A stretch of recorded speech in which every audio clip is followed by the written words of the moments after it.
Bien, querida iglesia, podemos tomar asiento y en unos 2 minutos les voy a pedir que nos pongamos de pie otra vez.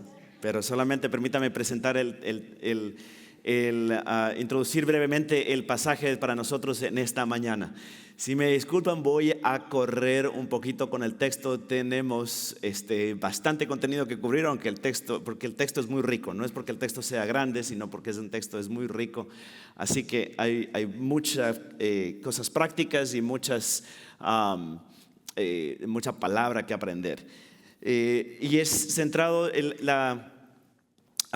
título de nuestro sermón se llama Un personaje inesperado. Un personaje inesperado. Vamos a leer en Mateo capítulo 1. Vamos a estar en Mateo capítulo 1, versículos 18 al 25. Un personaje inesperado. Te voy a pedir que le hagas la siguiente pregunta a la persona de al lado, que está sentada al lado tuyo. ¿Quién crees tú que es ese personaje inesperado en esta Navidad, en la historia de la Navidad, en la historia del nacimiento de Jesús? ¿Quién crees tú que es ese personaje inesperado? Vemos a Jesús nacido, a María, a José, al ángel. ¿Quién de todos esos será? ¿Quién será el personaje inesperado? Al final de la predicación vamos a descubrir quién era este personaje inesperado. Cuando tú lees Mateo, ves que es prácticamente aburrido. La mayoría de nosotros empieza a leer los evangelios. Dice, al principio del año voy a leer Mateo, voy a leer los evangelios. Empieza a leer, la genealogía, y él engendró al uno y él engendró al otro, y tuvo un hijo y tuvo el otro hijo, y te llenas por ahí. Hay unas mujeres, se pone un poquito interesante, pero ya después, qué tedioso, ¿no? Y pareciera ser un poco seco, árido. Pero al llegar al versículo 18, el tono cambia drásticamente, porque Mateo nos trae un drama. Mateo nos trae un dilema, un problema. Y está lleno, es como una pequeña novela, ¿no? ¿Qué será? ¿Qué pasará? Mateo nos pasa de esta lista ordenada de genealogía de los ancestros a un drama de la vida real, lleno de tensión, una posible vergüenza y hasta una crisis moral. Parece novela, ¿verdad? Mateo comienza diciendo, así fue el nacimiento de Jesús. Y Lucas y Mateo son los únicos que nos hablan de los inicios del nacimiento de Jesús. Marco empieza, llegó aquí Juan el Bautista. Lucas sí habla del nacimiento, y Juan simplemente nos habla de la luz y ya del milagro de las bodas de Caná, y se acabó. Pero aquí tenemos algo más, un poco más rico acerca de los inicios de la vida. Y aquí vamos a ver algo interesante. Nos invita a ver la historia a través de los ojos de María, una virgen asombrada, que nos muestra Lucas. Mateo nos pone en los zapatos, en el lugar de José, un hombre justo, pero sobresaltado, asustado, está con miedo. Quizás eres tú el día de hoy. Entonces la idea central para nosotros, para el mensaje de esta mañana, es la siguiente. Jesucristo, concebido por el Espíritu Santo y nacido de la Virgen María, es la presencia salvadora de Dios con su pueblo, cumpliendo así la profecía del Antiguo Testamento y asegurando el pacto davídico, o el pacto de David. Entonces Jesús, concebido por el Espíritu Santo, nacido de la Virgen María, es la presencia salvadora de Jesucristo a través de Dios con su pueblo, cumpliendo así las profecías y el pacto. Entonces vamos a ver en este evento, que es el nacimiento virginal, que es lo que normalmente los escépticos, los ateos, los que no creen en milagros, les cuesta creer. ¿Cómo va a ser posible que nazca un niño concebido del Espíritu Santo? Eso no es posible, no existe. Pero para los cristianos es una pieza principal de este rompecabezas maravilloso que es el Evangelio, el nacimiento virginal, el nacimiento de una virgen. Y entonces vamos a verlos en 5 encabezados. Si ustedes ven en su boletín, está allí. Tenemos 5 puntos del día de hoy. El escándalo, la intervención soberana de Dios sobre nuestros planes, el cumplimiento profético, la obediencia justa, y número 5, finalmente, el descanso del Evangelio. ¿Estamos de acuerdo? Entonces, esa es nuestra tabla de contenido para el día de hoy. Tenemos 25 minutos para completarlo. Pongámonos de pie para la lectura de la palabra de Dios en señal de reverencia a Él y también a su palabra. Dice la palabra de Dios, Mateo capítulo 1, versículo 18 en adelante. El nacimiento de Jesús fue así: estando desposada María, su madre, con José, antes de que se juntasen, se halló que había concebido del Espíritu Santo. Versículo 19, José su marido, como era justo y no quería infamarla, quiso dejarla secretamente. Y pensando él en esto, he aquí un ángel del Señor le apareció en sueños y le dijo: José, hijo de David, no temas recibir a María tu mujer, porque lo que en ella es engendrado del Espíritu Santo es. Versículo 21, y dará a luz un hijo y llamarás a su nombre Jesús, porque él salvará a su pueblo de sus pecados.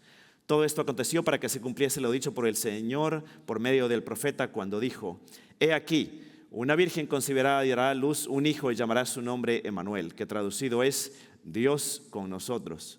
Y despertando José del sueño, hizo como el ángel del Señor le había mandado y recibió a su mujer, pero no la conoció hasta que dio a luz a su hijo primogénito y le puso por nombre Jesús. Esta es la palabra del Señor. Podemos tomar asiento. Entonces, en primer lugar, el escándalo de la gracia inesperada. Esta historia comienza con una crisis doméstica que amenaza en convertirse con una catástrofe pública. Estando María desposada, su madre, con José, antes que se juntasen, se halló que había concebido del Espíritu Santo. ¿Cómo creen ustedes que se habrá esparcido el chisme allá en Nazaret? Terrible, ¿no? Para entender la magnitud de este problema debemos comprender el contexto cultural. María estaba ya desposados. En el antiguo Israel, cuando una pareja estaba comprometida, era prácticamente como si ya estuviese casada. No podía darse a otro hombre, no se le podía ella andar de un lado para otro, no podía andar con amiguitos o texteando al vecino o al amigo. Eso no existía. Ya estaba desposada. Por eso vemos que Mateo lo llama allí en el versículo 19, dice: José su marido, aún antes de que ella la haya conocido. Para darles contexto del lenguaje que usa la Biblia, la palabra conocer, cuando habla de que un hombre conoce a su mujer, es el conocimiento íntimo, muy, muy íntimo, que solamente existe en la intimidad física, emocional, espiritual entre un hombre y una mujer dentro del contexto del matrimonio. En hebreo es yadá, que es lo mismo que se esconda, y Adán conoció a su mujer Eva y concebió a sus hijos. Entonces, cuando un hombre conoce a su mujer, es esto. María no habían tenido intimidad sexual, es lo que nos está diciendo Mateo. Por lo cual, al descubrirse este embarazo, la conclusión lógica y devastadora para José es que María lo había traicionado. Cuernos, ¿no? Aquí es donde el texto nos da una descripción crucial del carácter de José. Y nos dice que José era un hombre. ¿Cómo era su carácter? ¿Cómo era? Justo.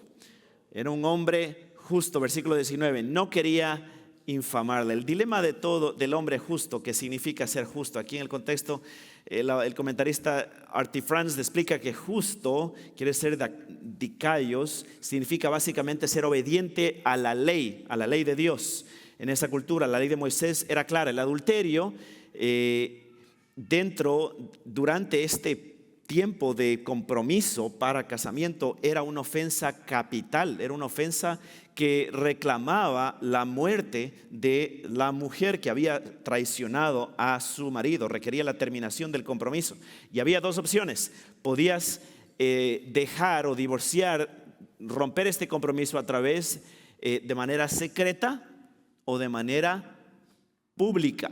Si lo hacían de manera pública, lo más probable es que esa mujer iba a ser apedreada. José era un hombre justo.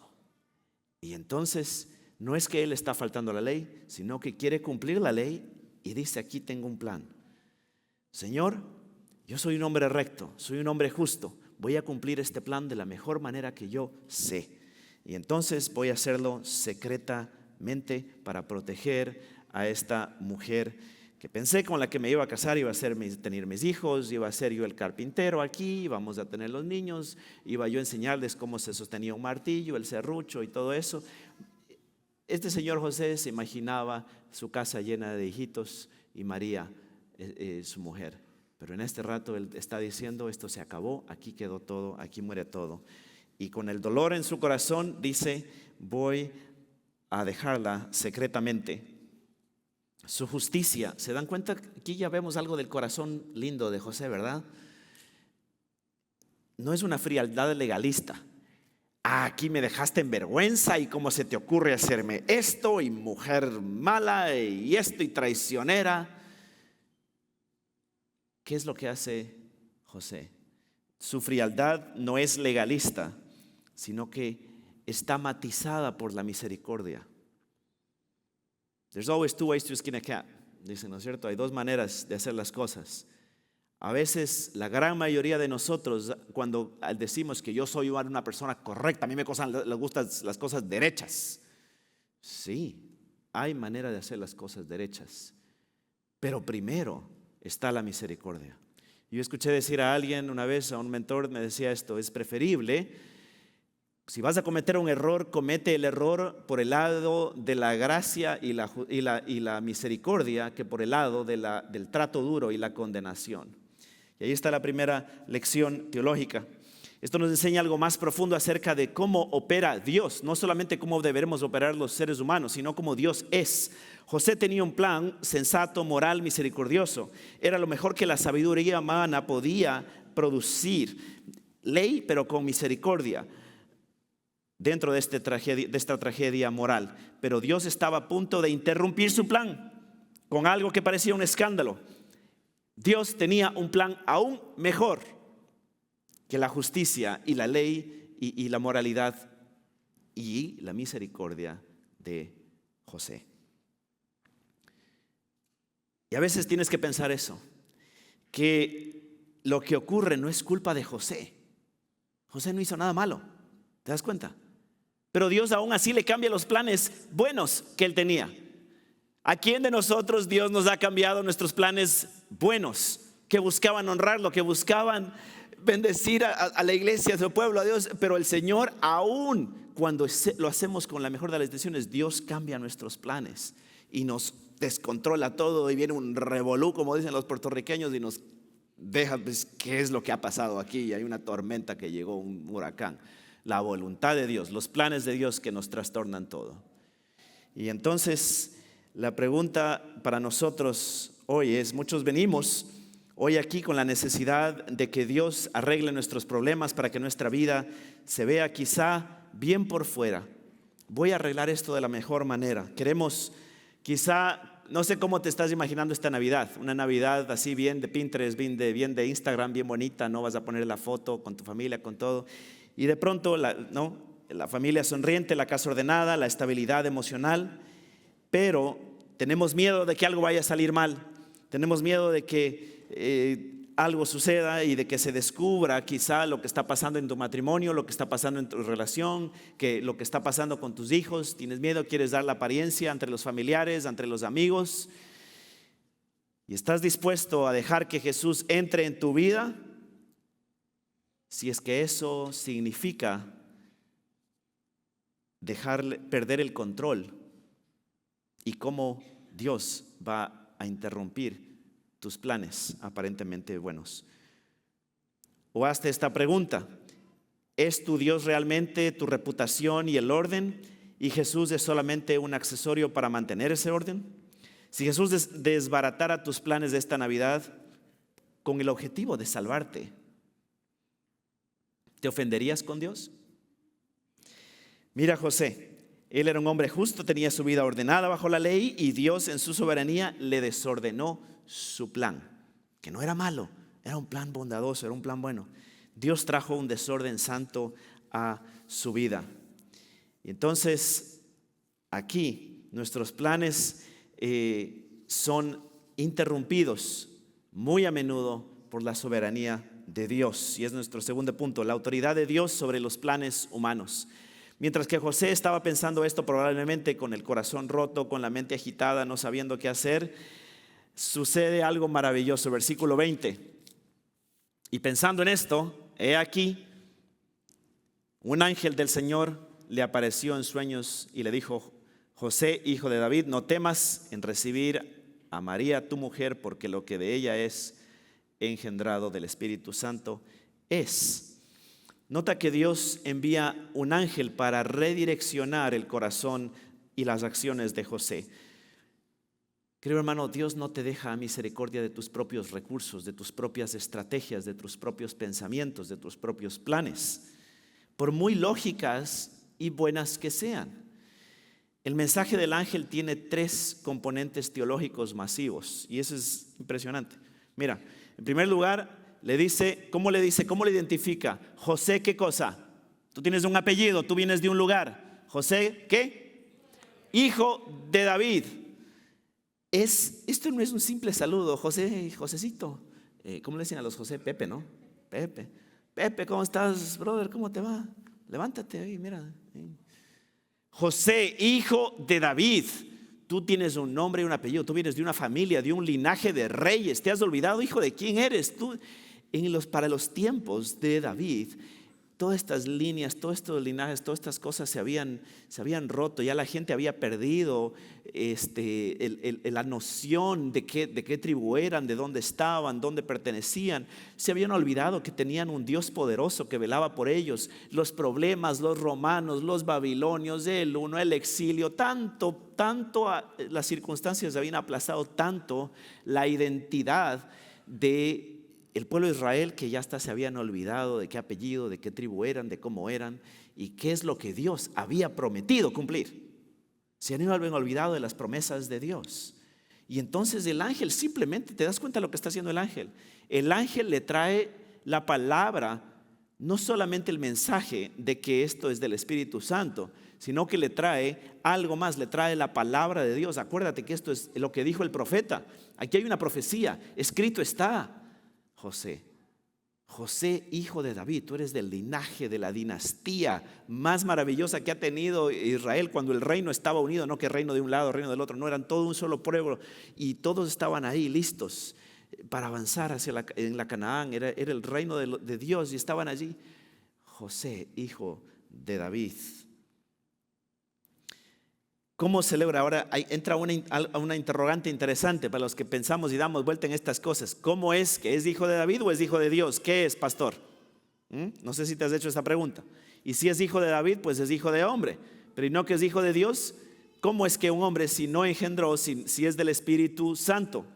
Y entonces, ¿cómo se logra este linaje de que Jesús es hijo de David y al mismo tiempo hijo de Dios? Es descendiente de David. El ángel está vinculando la concepción virginal con la genealogía davídica, y aunque Jesús no es de la carne de José, debe ser de la línea de David. Esto ocurre a través de la adopción. El ángel ordena y le dice: no temas, versículo 20, en recibir a María, tu mujer, porque de lo que ella ha engendrado es del Espíritu Santo es. Dios, de aquí hay algo maravilloso. Es una verdad teológica que a menudo se confunde y trae gran cantidad de herejías dentro de la iglesia. Ha traído históricamente al inicio de la iglesia, años 200, 300, había muchas herejías respecto a esto. Era que Dios que Dios vino como un fantasma y que no tenía cuerpo. Otros, este es el docetismo. Lo que pasa es que Dios vino y se metió en una persona, en un hombre del Medio Oriente. No es ninguna de estas dos herejías, sino es que Dios se encarnó y tomó forma de ser humano, la unión hipostática. Y esta doctrina es una doctrina esencial para el Evangelio, es una piedra angular de nuestras creencias. Es importante que tú creas esto. ¿Por qué es importante? Mira, cuando tú te das cuenta de que esto es cierto, de que Dios, si hubiese sido por José, hubiese Jesús heredado la naturaleza pecaminosa de José. Ahora, y ese pastor, pues no se mete, me está confundiendo. Tan temprano, celebremos la Navidad mejor, pastor, ya lléveme al pesebre. ¿Cuál es el problema de esto? Pon mucha atención porque yo estuve en una iglesia, en una denominación que metía este tema y hacía pedazos a las congregaciones y nos metía a todos en un legalismo atroz. ¿Qué es lo que dice? Mira, Jesús heredó la naturaleza pecaminosa, tenía las tendencias pecaminosas de José, humana. Por lo tanto, si tiene esa naturaleza, Él venció su naturaleza carnal. Por lo tanto, tú también. Y tú también. Así que vamos todos a obedecer. Y aquí no hay gracia, solo ley. Todos obedecemos. ¿Te das cuenta? Las herejías son tenaces. Por eso ves la importancia de escudriñar tu Biblia. Yo fui parte de una denominación que predicaba este tipo de cosas, de una iglesia, y Dios mío, Dios tuvo misericordia, mi esposa también, por si acaso. Dios tiene misericordia y nos salvó allá adentro, nos sacó y nos mostró un mejor camino. Querido amigo, querida hermana, debes entender este tipo de cosas porque solo así te das cuenta de que la gracia es gracia, de que Dios Jesucristo no tuvo una naturaleza que le tendía al pecado. Sí, físicamente se cansaba, lloró, sus aspiraciones sí, su naturaleza sí, pero su naturaleza, su tendencia era no solamente al mal, sino tendencia hacia el bien. Su corazón en lo profundo se conmovían sus extrañas de compasión por su pueblo, por sus ovejas, por ti, por mí. Entonces, querido hermano, date cuenta y dale gloria a Dios en esta hora, porque Él es Jesucristo hombre, tomó la forma de siervo, no es cosa pequeña. Por eso es que Él tiene poder para salvar, y para salvarte tienes esperanza. Y no depende de ti o esfuerzo, de tus ganas de echarle obediencia y de poner ahí, de esforzarte para tener la Navidad perfecta, sino es la gracia de Dios.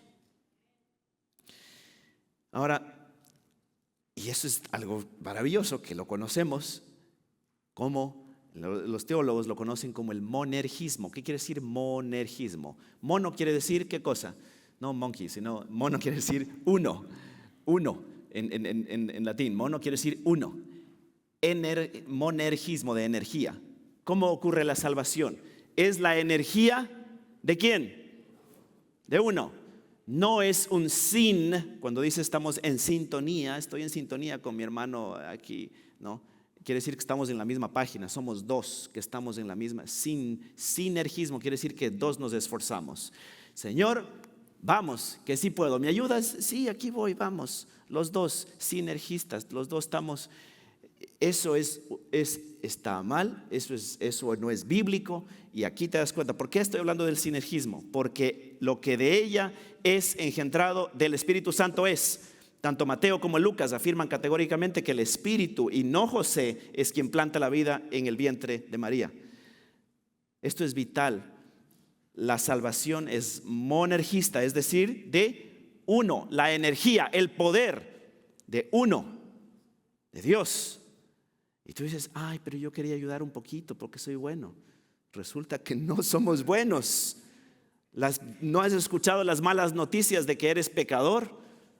De que no tienes derecho a la salvación, de que Dios en su misericordia vino y se engendró del Espíritu Santo en una virgen y se encarnó y tomó forma de siervo para salvarte, porque tenía tanto amor de venir a rescatar a nosotros, su pueblo. Ahora, si hubiera el nombre de Jesús, esa es la tercera cosa que es interesante aquí.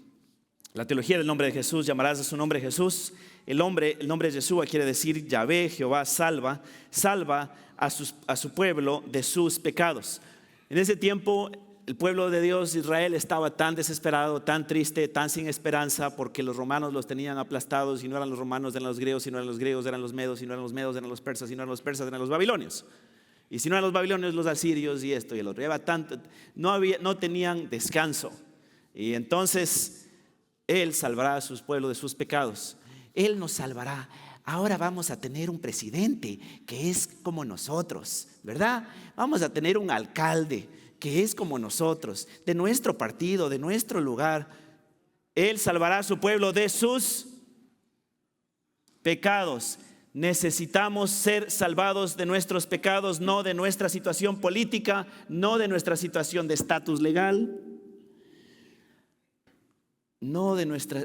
Necesitamos ser salvados de nuestros pecados. La necesidad más grande, te digo en el nombre del Señor, la necesidad más grande que tú y yo tenemos es ser salvados de nuestros pecados. Tú puedes pensar, sí, pero es que tengo este problema, pero es que pastor, usted no entiende esto. Sí, yo es cierto, no entiendo. Dios sí entiende y lo ve, te ve con compasión y te ve con amor y te extiende su esperanza y te dice la mayor necesidad que tú tienes es ser salvado de tus pecados. Ven, acepta. Yo sabré cómo arreglo el resto de tu vida y lo voy a hacer mejor de lo que tú crees. Esperas o te imaginas, más allá de lo que esperamos, imaginamos, Él es fiel para respondernos.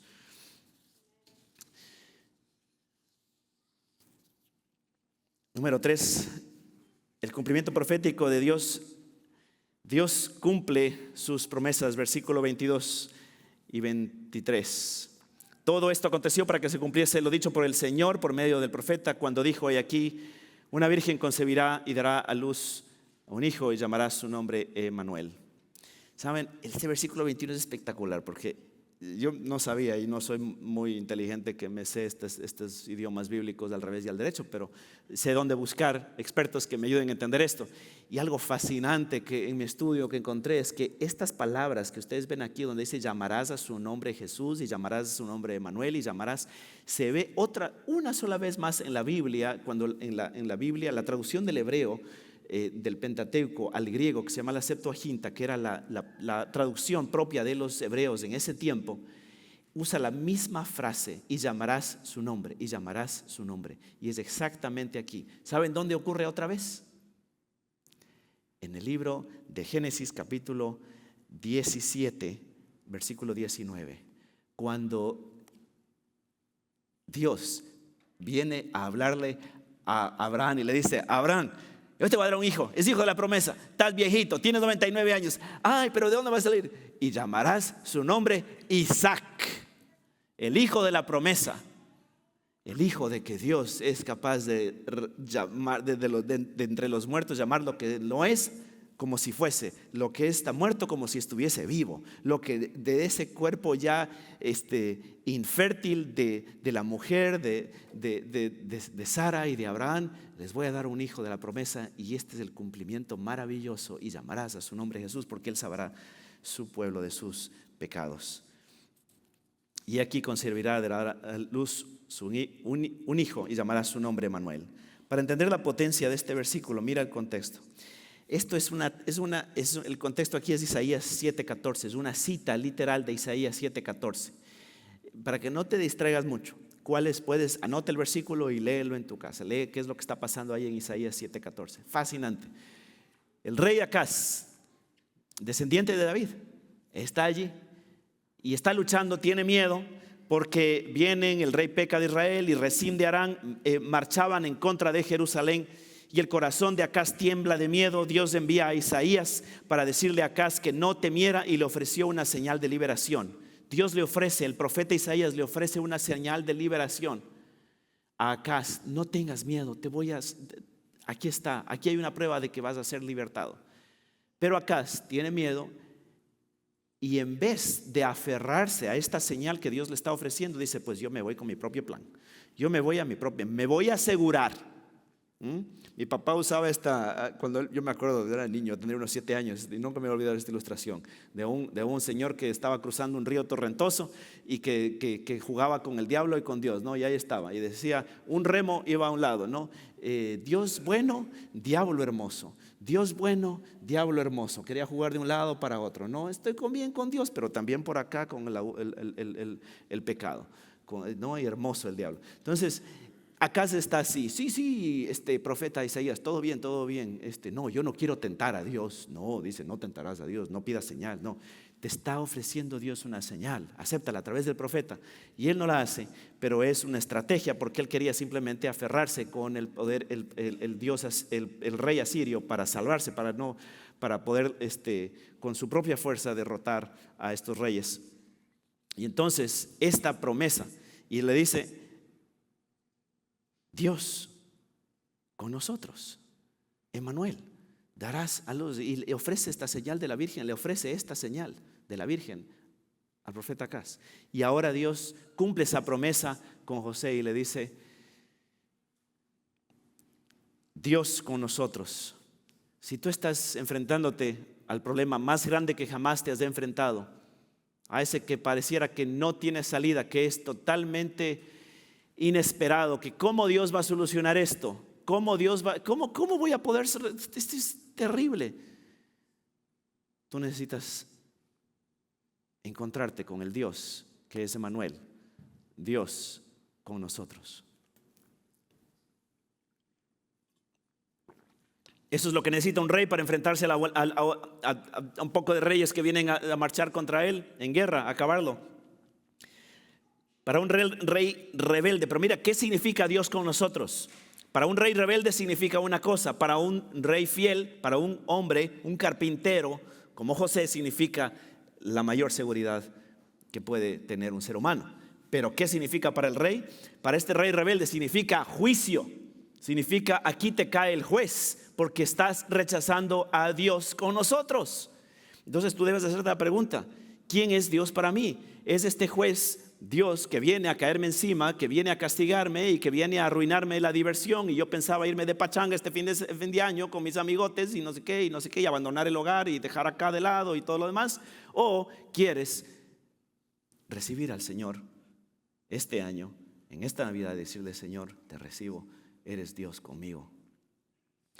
Dios conmigo mismo. Si el milagro de esta es algo milagroso, Dios nos ofrece liberación, pero si alguien lo rechaza, Dios trae aflicción. Y no es que Él es el autor del mal, como hemos dicho varias veces aquí, sino que Él simplemente deja las riendas y que el mal tome su lugar.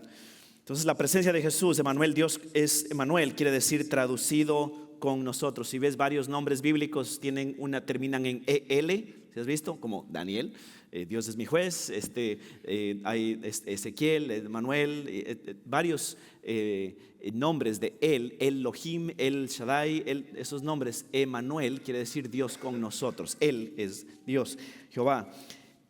Ahora, en la encarnación Dios se acerca a la humanidad y ya no es solo Dios sobre nosotros como en el monte Sinaí, ¿te acuerdas? Cuando venía Dios del monte, no es solamente Dios sobre nosotros, no es solamente Dios entre nosotros como en el templo, yo habitaré en medio de vosotros, sino que ahora es Dios asumiendo la naturaleza humana, es Dios con nosotros.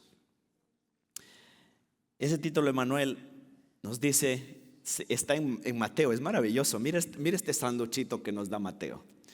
Anota, porque esto no lo tenemos aquí en primer lugar, al principio, en el versículo 23, llamará su nombre Emmanuel, porque Él es Dios con nosotros.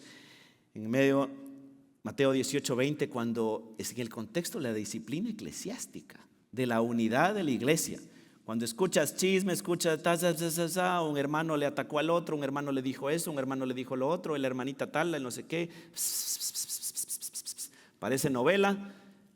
Y entonces, ¿qué dice Dios? La promesa en Mateo 18, anda tú, si tienes algo contra tu hermano, anda, arregla.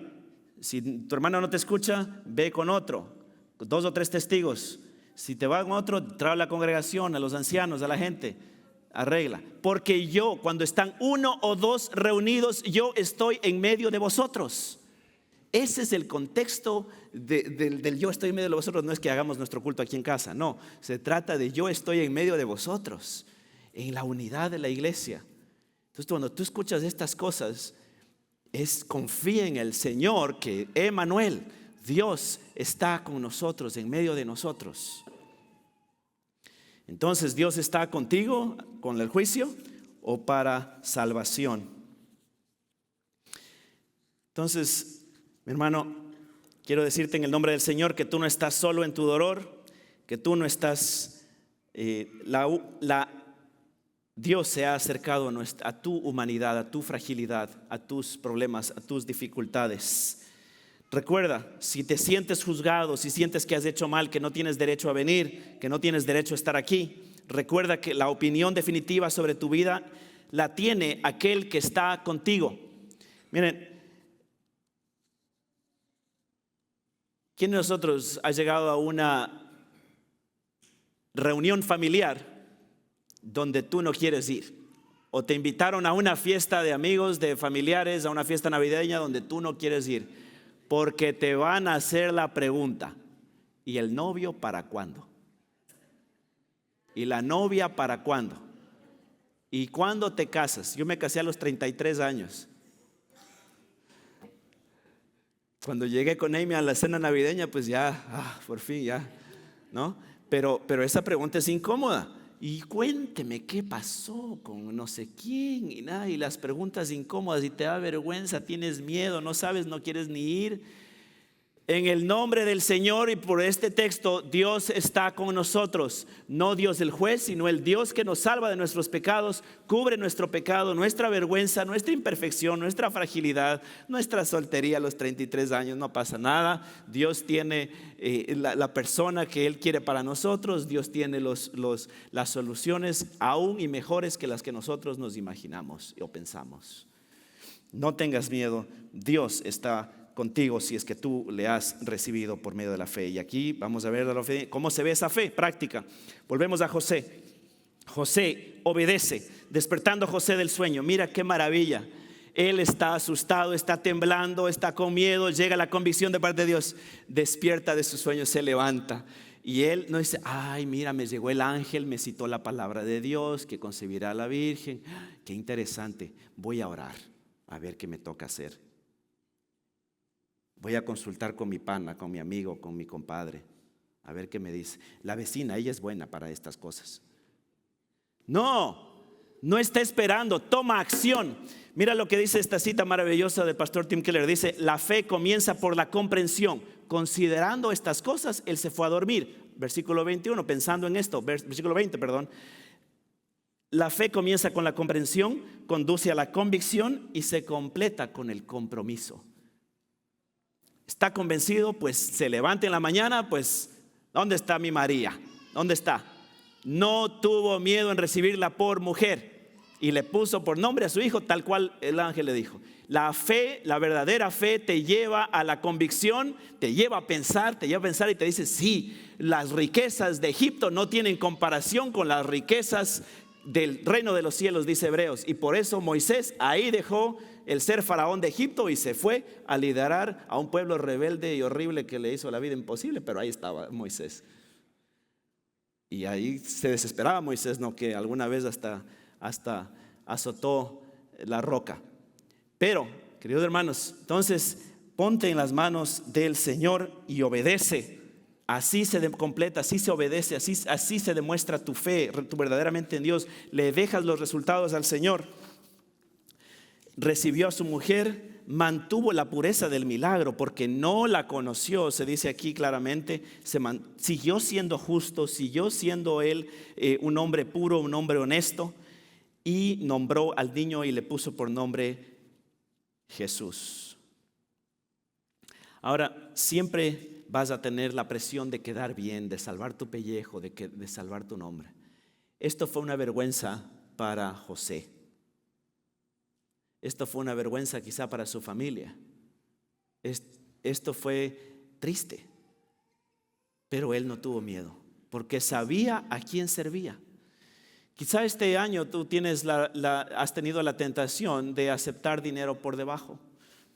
Has tenido la tentación de meterte en algún negocio chueco para poder llevar los regalos finalmente a la Navidad. ¿Qué prefieres? ¿Ser honesto, andar recto o vivir todo está bien aquí, todo bien? Todo, no pasa nada aquí. Somos la familia de Instagram perfecta, ¿no? Bien bonitos, tomen la foto. José no era de ese tipo de personas. José era un hombre que honraba a Dios La obediencia le costó. ¿Cuánto va a costar tu obediencia, querido amigo, querido hermano?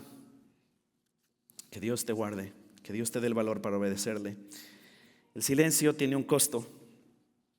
La integridad tiene un costo. Pero el asunto es que él tenía un corazón que estaba descansando en la gracia de Dios, en esa promesa.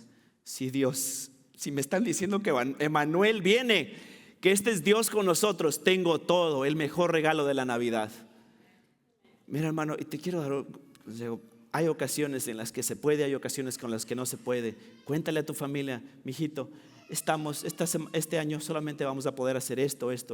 Mi amor, dile a tu esposa con toda honestidad, este año solamente vamos a poder hacer esto. ¿Está bien? Pero créeme, mujer, dile papá, dile a tu esposa, dile a tus hijos, tenemos el mejor regalo, tenemos lo mejor que el cielo puede comprar, tenemos a Cristo Jesús en nuestras vidas. Dale gloria al Señor, porque Él se lo merece. Él nos ha dado todas las cosas en Cristo Jesús. Y entonces que no te quedes con miedo como acá pensando, tratando de asegurarte. Ahora mira, aquí el personaje inesperado no es José. El personaje inesperado es Jesucristo. Emmanuel, Dios con nosotros. Nadie pensaba que Dios iba a irrumpir y hacer las cosas de esta manera. Pero llegando el cumplimiento del tiempo, Dios envió a su Hijo. Jesucristo, hombre, es el Hijo de Dios, el Salvador del mundo, el que sana tu pecado. Él es el personaje que tu propio corazón, que ni siquiera tu corazón admite que necesitas, pero lo necesitas como tu Salvador, el que sana tu pecado. Emmanuel, necesitas a este Dios que esté contigo definitivamente a través de la confesión de su nombre como el Señor de tu vida. ¿Quién de ustedes el día de hoy necesita confesar a Jesús como el Salvador de su vida? ¿Hay alguien que por primera vez quiere hacerlo el día de hoy? Necesitas confesar a Jesús como el Señor y Salvador de tu vida. No te quedes esperando, es hoy. Es hoy la salvación. Emmanuel, Dios con nosotros. Quizá el Señor te pide hoy que tomes un paso de obediencia que te va a costar, pero es necesario. Quizá el día de hoy el Señor te está llamando, dice, ya has aceptado a Jesucristo como tu Salvador, has venido, pero no has dado testimonio público a través del bautismo. ¿Por qué tienes miedo?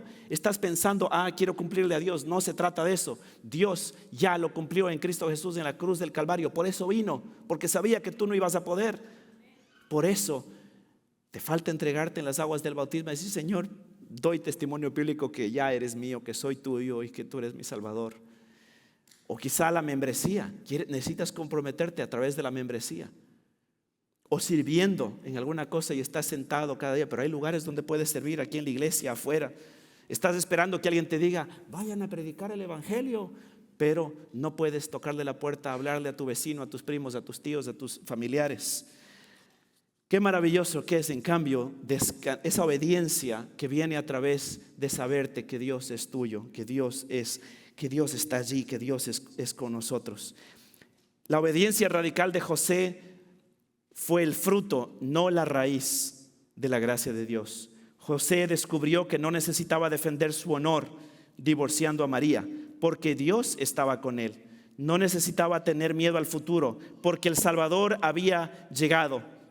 El Evangelio nos dice que tenemos que construir nuestra justicia propia ni salvar nuestra propia reputación. Jesús vino a salvar a Jesucristo de sus pecados. Si hoy recibes por fe a Jesucristo, Él está contigo. No salgas tratando de fabricar tu propio Salvador. No hagas lo que hizo Acaz, que buscó sus propias estrategias, sus propios arreglitos, sino que descansa en Jesús. Emmanuel, Dios con nosotros. Que Dios bendiga a su pueblo. Vamos a orar. Querido Dios que estás en los cielos, estamos agradecidos, Padre, por tu misericordia, por tu bondad. Padre, alabamos tu nombre en esta hora, porque tú has tenido grande misericordia con nosotros. Pon paz, armonía en nosotros a través de tu Hijo Jesucristo. Señor, úsanos a cada uno de nosotros en la proclamación de estas buenas nuevas en este tiempo. En Cristo Jesús oramos. Amén.